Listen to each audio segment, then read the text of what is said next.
24 oras. Sa kabila po ng babala ng Department of Health, may ilan pa rin gumagamit ng mga ipinagbabawal na puputok gaya ng boga. Sa Abra, isang lalaki ang naputokan ng boga sa mukha at nakatutok si Cesar Apolinario.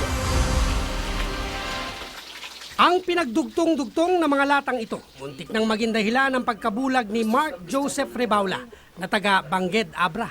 Isa itong improvised na kanyon o boga.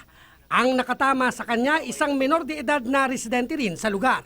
Sa lakas ng boga, namula ang ibabang bahagi ng mata ng 21 taong gulang na si Mark. Bigla na lang mo ito nga... Nagbibiruan daw sila ng bata nang biglang itinutok sa kanya ng bata ang boga. Unay itinatapat daw sa kanya ng 15 taong gulang na binatilyo ang boga pero maya-maya ay bigla na raw itong pinaputok. Nang makita raw ng bata ang nangyari, agad daw umalis. Tinulungan si Mark ng mga residenteng nakakita at isinugod sa ospital. Ngayong 2016, si Mark ang unang biktima ng paputok sa Abra na naitakbo sa Abra Provincial Hospital.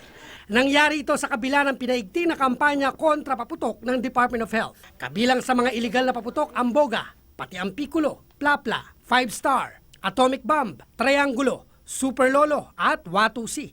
Noong nakaraang linggo, 3 bata rin ang naitala ng DOH na tinamaan ng boga. Isa mula sa Ilocos Norte, isa sa Maynila at Pasay. Cesar Apolinario, nakatutok, 24 oras.